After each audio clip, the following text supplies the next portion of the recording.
दिग्वेश राठी गलत या सही, क्योंकि रनआउट को लेकर अब हो गया है बहुत बड़ा बवाल। क्या कहता है नियम और क्या कहते हैं एम्पायर। लखनऊ सुपर जायंट्स और रॉयल चैलेंजर्स बेंगलुरु के बीच में जो मुकाबला हुआ उसमें दिग्वेश राठी एक बार फिर से चर्चा में आ गए, लेकिन खास बात तो ये रही कि इस बार वो अपने सेलिब्रेशन के लिए नहीं बल्कि एक रनआउट को लेकर चर्चा में आ गए हैं, जब उन्होंने जितेश शर्मा को रनआउट करने की कोशिश की। ऐसे में इसे मार्किंग भी कहा गया और कुछ तो कह रहे हैं कि ये सिर्फ रनआउट था जिसको नॉट आउट करार दे दिया गया। दरअसल पूरा मामला जो था वो आरसीबी की पारी में सामने आया, जब मार्केटिंग की कोशिश की गई, जितेश शर्मा को आउट करने का प्रयास किया गया और नियम का उल्लंघन भी किया गया, जिसके चलते उन्हें नॉट आउट करार दिया गया। दरअसल मामला 17वें ओवर की पारी में सामने आया।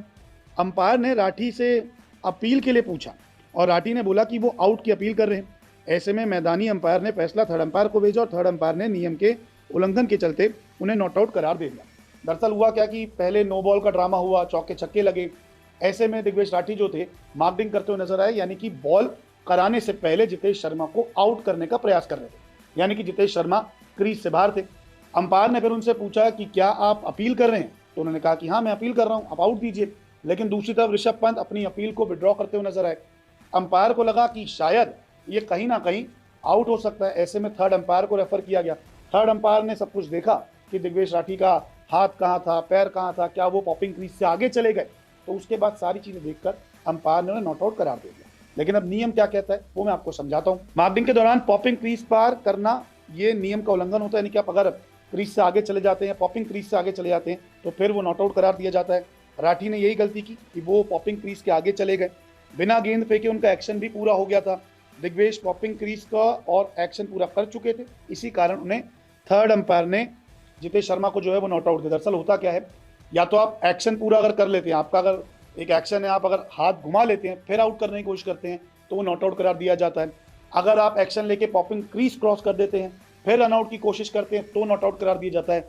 इस स्थिति में यही हुआ और इसे हम मार्केटिंग नहीं कहेंगे, इसे हम रन आउट कहेंगे, क्योंकि यहाँ पे एक्शन भी पूरा हो गया था और यहाँ पे पॉपिंग क्रीज भी पार हो गई थी, इसलिए मैन कटिंग जो एक वर्ड वो नहीं कहेंगे, इसे रन आउट कह सकते हैं। और यही चीज़ें पूर्व अंपायर अनिल चौधरी भी कह रहे हैं। उनका कहना है कि टीवी अंपायर की कमेंट्री में उन्होंने सुना कि दिग्वेश राठी पॉपिंग क्रीज से आगे निकल चुके थे। होता यह है कि बॉलिंग साइड में वो आगे नहीं थे, जो बॉलिंग स्ट्राइड होती है उनकी। इसके अलावा उनका हाथ ऊपर नहीं था। पंत ने भी अपील को वापस लिया, लेकिन मुझे लगता है कि सब ठीक था, लेकिन अंपायर ने अपना फैसला लिया क्योंकि उनको लगा कि ये नॉट आउट है। अंपायर पूछ नहीं सकता कि आप अपील कर रहे हैं या नहीं। दरअसल मैन कटिंग जो हुई है, अनिल चौधरी कह रहे हैं कि मैन कटिंग नहीं थी, क्योंकि यहाँ पे एक्शन भी पूरा हो रहा है। अगर अंपायर को लग रहा है और क्रीज से भी आगे जा रहे हैं तो ये रन आउट था, लेकिन अंपायर को जो सही लगा वो सही है। लेकिन यहाँ पे अंपायर ने पूछा था दिग्वेश राठी से कि क्या आप अपील कर रहे हैं, तो उन्होंने कहा मैं अपील कर रहा हूँ। वहाँ पे विड्रॉ कर रहे हैं ऋषभ पंत। तो ऐसे में यही होता है कि जब कप्तान इस चीज़ को विड्रॉ कर देता है तो फिर इसे ना आउट दिया जाता है ना कुछ किया जाता है। और इसी केस में यही देखा गया कि अंपायर जो थे वो पूछ रहे थे अपील के बारे में, जबकि ऋषभ पंत जो थे वो अपनी अपील को विड्रॉ कर रहे थे। तो कुल मिला के दिग्वेश राठी सही भी थे, और अगर हम कहते हैं कि मैन कटिंग की बात है तो वो कहीं ना कहीं गलत थी, क्योंकि ये तो रन आउट दिख रहा था। आपको क्या लगता है कमेंट करके जरूर बताएं। तो दोस्तों कमेंट्स में जरूर बताएं कि आज का ये वीडियो कैसा लगा। ऐसे इमेजिंग और इन्फॉर्मेटिव वीडियो के लिए वीडियो को लाइक और चैनल को सब्सक्राइब करें। Thank you for watching this video.